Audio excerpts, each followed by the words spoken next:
dia adalah cahaya yang menerangi kalbu kita, dia adalah petunjuk jalan mana mestinya yang akan kita tempuh, itu ada di situ.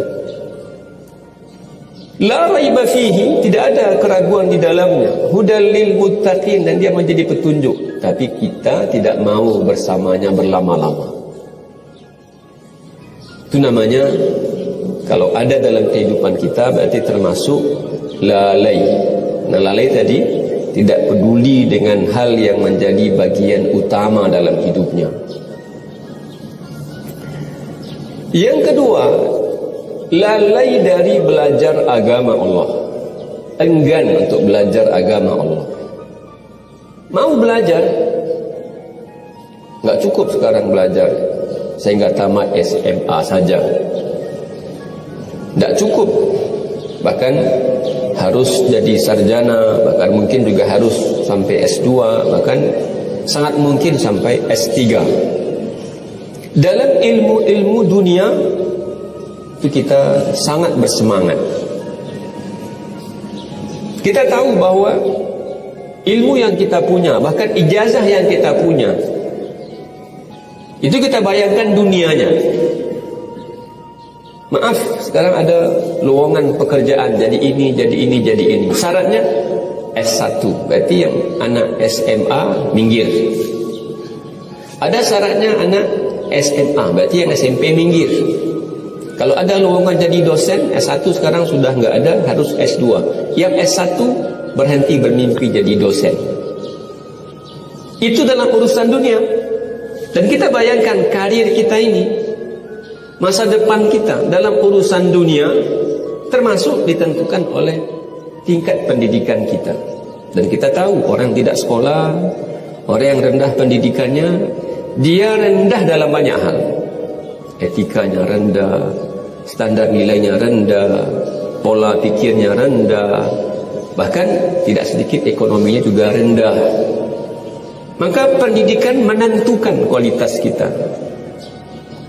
Jika itu berguna untuk kehidupan dunia, kenapa kita tidak fikirkan bahwa pendidikan kita terkait dengan urusan agama kita itu berpengaruh untuk kualitas akhirat kita? Makanya Allah mengatakan derajat kita itu ditentukan oleh dua hal, iman dan ilmu.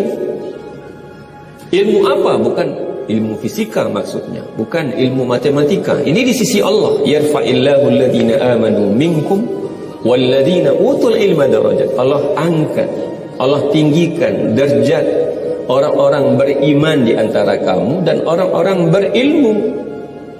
Ilmu apa? Ilmu yang mengantarkan dia kepada dekat dengan Allah. Ilmu yang mengantarkan dia untuk persiapannya menuju akhirat yang lebih baik. Maka ada orang serius sekali belajar dalam urusan dunia. Kursus ini, kursus ini, kursus ini. Enggak salah. Belajar SMA, lalu S1, S2, S3, tidak salah. Tapi itu akan mewarnai kehidupan kita di dunia. Dan yang lebih penting lagi, hidup di akhirat itu lebih lama. Dan modal yang dibutuhkan itu lebih banyak.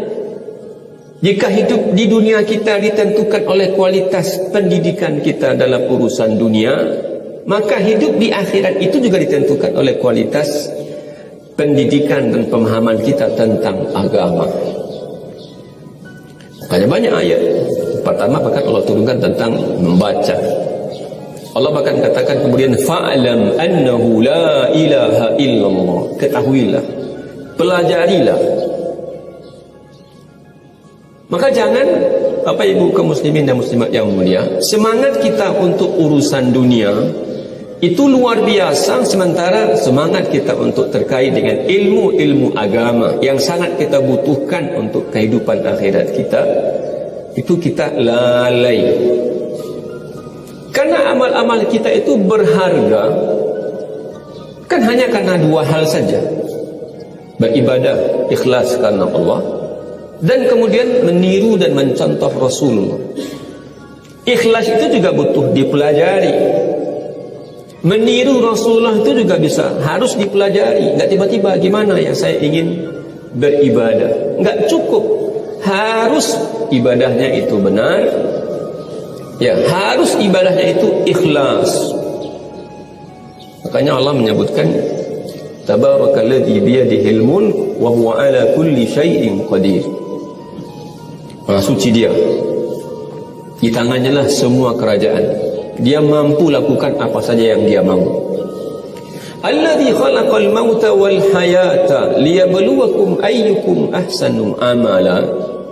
Dialah yang menghidupkan, yang menciptakan kehidupan, yang menciptakan kematian. Untuk apa? Liyabluwakum ayyukum ahsanu amala. Untuk menguji kamu, siapa di antara kamu itu yang paling baik amalnya. Jadi yang Allah ukur itu bukan paling banyak, tapi yang Allah ukur itu adalah yang paling baik.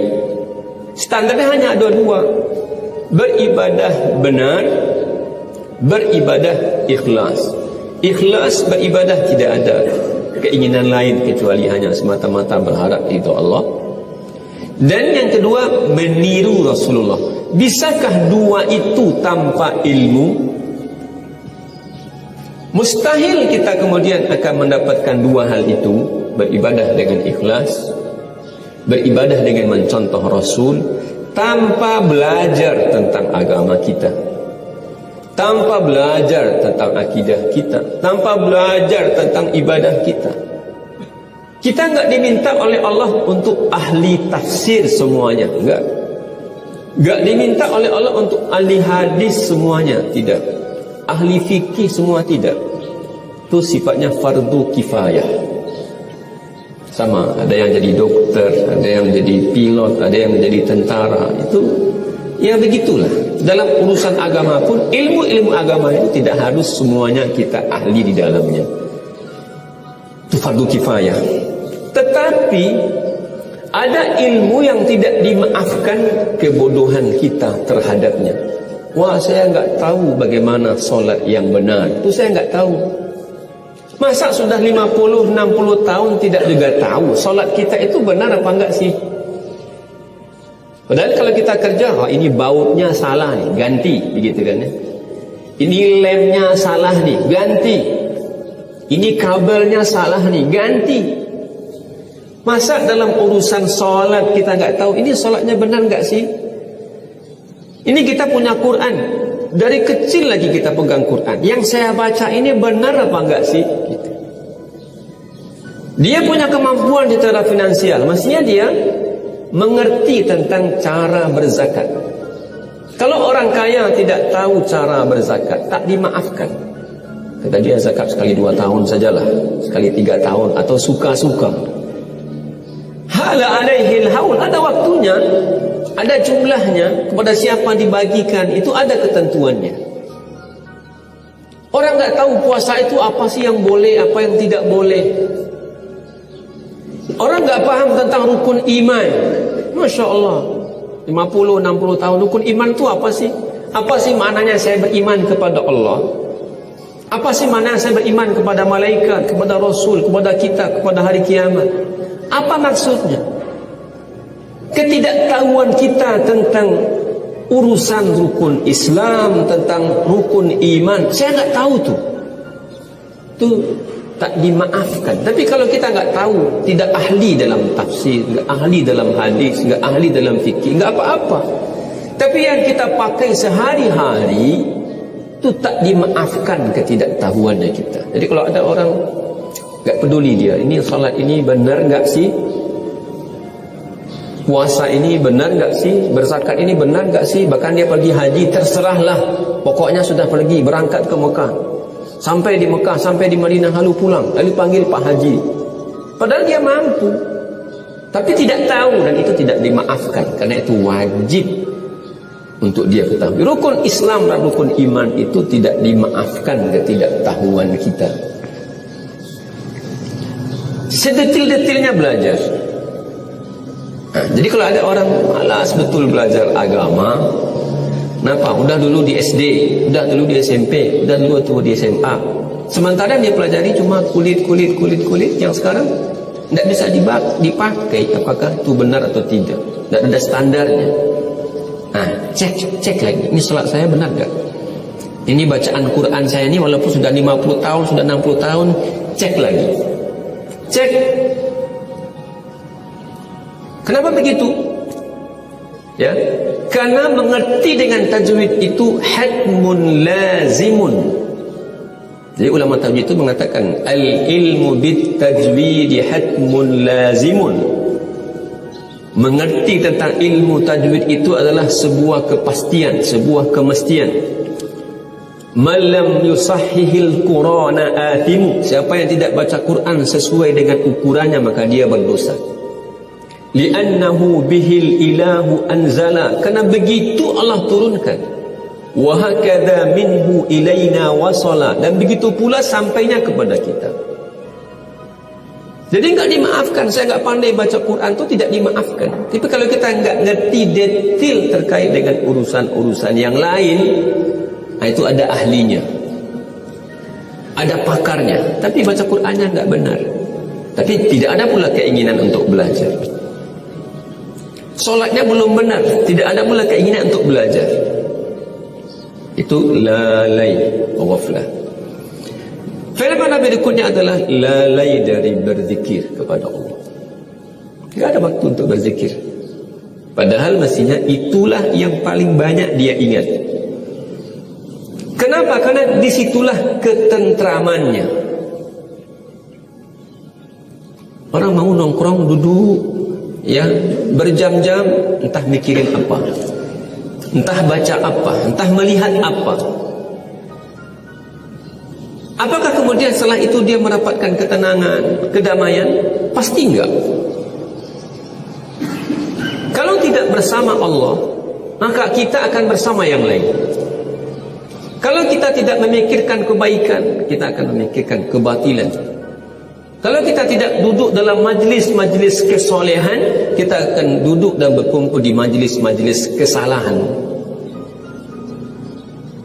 Allah menjamin bahawa apapun yang kita kerjakan, tapi kita kemudian luput dan menjauh dari Allah, kita enggak dapat apa-apa. Ala bidzikrillahi tatma'innul qulub, kata Allah. Hanya dengan ingat kepada Allah, hatimu menjadi tentram. Mikirin uangnya, mikirin bangun rumahnya, mikirin kendaraannya, mikirin anak dan istrinya. Itu yang dia fikirkan. Sampai putih rambutnya, memikirkan dunia. Padahal Nabi itu putih rambutnya karena memikirkan akhirat, memikirkan kesolehan, memikirkan ketaatan. Fastaqim kama umirta wa man taba ma'aka wa la tatghaw. Istiqamahlah kamu, kata Allah kepada nabinya, sebagaimana diperintahkan kepadamu dan orang-orang yang bertaubat kepadamu. Ketika ditanya oleh sahabat, kenapa rambut anda yang mulia kok banyak betul ubannya? Umur kan belum terlalu tua, Nabi wafat cuma 63 tahun, tapi rambutnya itu sudah dipenuhi oleh uban kepalanya itu. Kenapa? Sayyabatni Hudun wa akhawatuha. Aku beruban ini karena mikirkan surat Hud. Dalam hadis disebutkan, dalam tafsir disebutkan, apa maksudnya ini ayat ini? Perintah untuk beristiqamah. Solatlah terus begitu, dengan benar, dengan ikhlas. Ngajilah terus begitu, dengan benar, dengan ikhlas. Beribadahlah terus begitu, dengan benar, dengan ikhlas. Berjuanglah memperjuangkan agama ini begitu terus, tanpa mengenal waktu, tanpa mengenal musim, tanpa mengenal kondisi. Beribadahlah kepada Allah. Hanya dengan mengingat Allah, hati kita akan tenang. Lagi gundah tu ngapain? Rokok dulu gak sebatang. Memangnya habis itu tenang? Enggak. Lagi gundah, galau, kata orang. Mana? Lu pergi ke bioskop. Memang habis dari bioskop itu tenang? Enggak juga. Nongkrong di mall, duduk di kafe, maknanya habis itu kita tenang? Tidak. Karena Allah katakan, ala bidzikrillahi tatmainnul qulub. Kita enggak punya pilihan. Kalau ingin tenang, ingat Allah. Duduklah, merenunglah, berzikirlah. Atau boleh jalan pagi sambil subhanallah, alhamdulillah, la ilaha illallah, Allahu akbar. Subhanallah wa bihamdihi, subhanallahil azim. Wa astaghfirullahalladzi la ilaha illa huwal hayyul qayyum wa atubu ilaih. Dengan itu hati bisa tenang. Ini orang mencari ketenangan, tetapi sarananya salah. Dia kira duduk nongkrong di kafe itu tenang, ternyata pulang dari situ enggak. Kadang lebih parah lagi, dia kira beban pikiran ini berat banget, tidak akan selesai kecuali dengan miras. Duduk lalu minum alkohol. Dia kira hatinya akan tenang, tidak. Hanya, jadi Allah umumkan, hanya dengan mengingat Allah hatimu akan tenang. Lalu orang kemudian meninggalkan berzikir, melupakan Allah. Itu berarti lalai. Karena ini barang paling berharga bagi dia. Bahkan orang yang lalai itu enggan berzikir dengan zikir yang tujuannya untuk melindungi dia. Nabi katakan alaihi salatu wassalam, al-mu'awwidhatan, ya, al-mu'awwidhatan, al-falaq dan an-nas, kalau dibaca pagi, dibaca petang, itu cukup untuk menjadi pelindung kita. Jika ada gangguan-gangguan, aman dengan al-falaq, dengan an-nas. Ada gangguan setan, Nabi katakan pada sahabat, bacalah ayat kursi. Kalau mau tidur-tidur tidak tenang, susah betul untuk tidur, gelisah, enggak juga tidur-tidur, bolak-balik, baca. Baca ayat kursi. Baca 2 ayat terakhir surat Al-Baqarah. Bahkan Nabi katakan, mau tidur, bacalah Al-Ikhlas, bacalah Al-Falaq, bacalah An-Nas 3 kali, lalu tiupkan ke tangan, usapkan ke semua badan.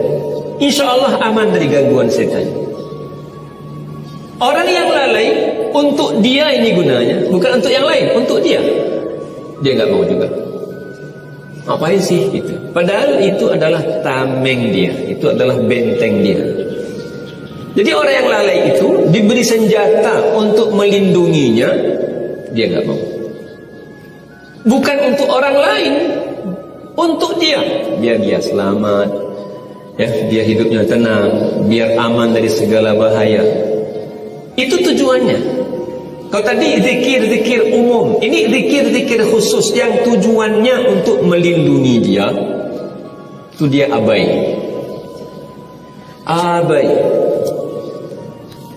Apalagi orang yang lalai, dia lakukan kebaikan, tapi dia tidak bisa bedakan ini ibadah atau ini adalah budaya, atau ini adalah tradisi. Ada banyak kebaikan dalam hidup ini, tetapi itu menjadi kebiasaan. Kebiasaan itu kalau tidak diiringi dengan niat, ya sudah, dia nol kebaikan di sisi Allah, nol pahala. Kenapa? Dia anggap itu hanya budaya. Berkunjung ke rumah teman, ngapain? Ya ngobrol. Mestinya di situ ada niat silaturahim. Silaturahim itu kebaikan, itu kesolehan.